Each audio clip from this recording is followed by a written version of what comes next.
ಯಾರು last video ನೋಡಿಲ್ಲ first ಆ ವಿಡಿಯೋ ನೋಡ್ಕೊಂಬಂದ್ಬಿಡಿ. ಎಷ್ಟು ಎಕ್ಸೈಟ್ಮೆಂಟಲ್ಲಿ ಪ್ಯಾಕಿಂಗ್ ಮಾಡೋದ್ನೋ ಅಷ್ಟೇ ಡಿಸಪಾಯಿಂಟ್ಮೆಂಟಲ್ಲಿ ಅನ್ಪ್ಯಾಕಿಂಗ್ ಮಾಡೋ ಹಾಗಾಯಿತು. ಮಧ್ಯಾಹ್ನನೇ ಮಾಡೋಣ ಅಂದ್ಕೊಂಡೆ, ಬಟ್ ದಾರ ಇರಲಿಲ್ಲ. ಅದಕ್ಕೆ ನೈಟ್ ಮಾಡೋಕ್ಕೆ ಸ್ಟಾರ್ಟ್ ಮಾಡಿಕೊಂಡೆ. ನನ್ನ ಮಗನ ನಮ್ಮ ಮಮ್ಮಿ ನಮ್ಮ ಹಸ್ಬೆಂಡ್ ನೋಡ್ಕೊಳ್ತಾ ಇದ್ರು.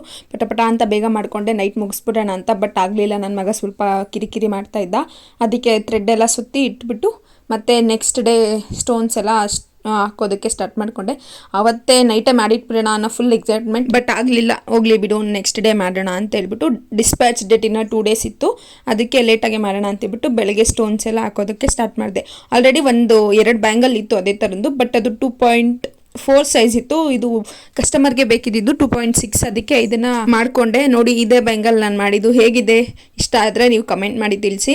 ಈಚೆ ಲೈಟ್ ಸನ್ಲೈಟ್ಗೆ ತೊಗೊಂಡು ಬಂದು ಒಂದು ವಿಡಿಯೋ ಮಾಡಿಕೊಂಡೆ. ಮತ್ತು ಫಸ್ಟ್ ಆರ್ಡರ್ ಬಂದಿದ್ದರಿಂದ ಒಂದು ಗಿಫ್ಟ್ ಥರ ಕೊಡೋಣ ಕಸ್ಟಮರ್ಗೆ ಅಂತ ಹೇಳ್ಬಿಟ್ಟು ಒಂದು ಇಯರಿಂಗ್ ಸಹ ಮಾಡಿಕೊಂಡೆ. ಮೀಶೋದಲ್ಲಿ ಸಪ್ಲೈಯರ್ ಆಗಬೇಕು ಅಂತಂದರೆ ಅವ್ರದ್ದೇ ಆದ ಪ್ಯಾಕಿಂಗ್ ಬರುತ್ತೆ, ಅದರಲ್ಲಿ ಪ್ಯಾಕಿಂಗ್ ಮಾಡಿ ಕಳಿಸಿದ್ರೆ ಇನ್ ಕೇಸ್ ರಿಟರ್ನ್ ಏನಾದರೂ ಬಂದರೆ ಆವಾಗ ಕ್ಲೈಮ್ ಮಾಡೋದಕ್ಕೆ ಈಸಿ ಆಗುತ್ತೆ ಅಂತ ಆ ಪ್ಯಾಕಿಂಗ್ ಹೇಳ್ತಾರೆ. ನಾನು ಅದನ್ನು ಆಲ್ರೆಡಿ ಆರ್ಡರ್ ಮಾಡಿದ್ದೆ, ಬಟ್ ಅದಿನ್ನೂ ಬಂದಿರಲಿಲ್ಲ. ಅದಕ್ಕೆ ಮನೇಲಿ ಇದ್ದಿದ್ದು ಕಾರ್ಡ್ಬೋರ್ಡ್ ಶೀಟಲ್ಲೇ ಪ್ಯಾಕಿಂಗ್ ಮಾಡಿ ಇಟ್ಟಿದ್ದೀನಿ.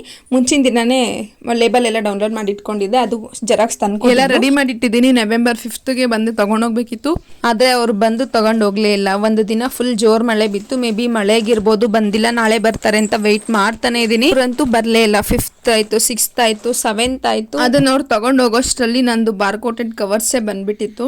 25 ಕವರ್ಸ್ ಆರ್ಡರ್ ಮಾಡಿದ್ದೆ. ಅದನ್ನ ನೋಡಿದೆ, ಕರೆಕ್ಟಾಗಿ ಕೊಟ್ಟಿದ್ರು. ಮತ್ತೆ November 7th ನೋಡಿದ್ರೆ ಆರ್ಡರೇ ಕ್ಯಾನ್ಸಲ್ ಆಗ್ಬಿಟ್ಟಿದೆ, ಬ್ರೀಚ್ ಆಗಿದೆ. ಈ ತರ ವಾಟ್ಸಪ್ ಅಲ್ಲಿ ಡೈಲಿ ಮೆಸೇಜ್ ಬರುತ್ತೆ, ಬಟ್ ಆರ್ಡರ್ ಮಾತ್ರ ಪಿಕಪ್ ಮಾಡಕ್ ಯಾರು ಬರ್ತಿರ್ಲಿಲ್ಲ. November 5th ಲಾಸ್ಟ್ ಡೇಟ್ ಇತ್ತು ಡಿಸ್ಪ್ಯಾಚ್ ಮಾಡೋದಕ್ಕೆ. ಅದೆಷ್ಟೋ ಎಕ್ಸೈಟ್ಮೆಂಟ್ ಅಲ್ಲಿ ಈ ಪ್ಯಾಕಿಂಗ್ ನ ಮಾಡಿದ್ದೆ, ಅಷ್ಟೇ ಡಿಸಪಾಯಿಂಟ್ಮೆಂಟ್. ಅನ್ಪ್ಯಾಕಿಂಗ್ ಮಾಡ್ಬೇಕಾ ಅನ್ನೋ ಸಿಚುವೇಶನ್ ನಲ್ಲಿ ಇದನ್ನ ಅನ್ಪ್ಯಾಕಿಂಗ್ ಮಾಡಿದೆ. ಟೈಮ್ ಬರುತ್ತೆ, ನಮಗೂ ಒಂದು ಟೈಮ್ ಇರುತ್ತೆ ಅಂತ ಅನ್ಕೊಂಡು ಸುಮ್ಮನೆ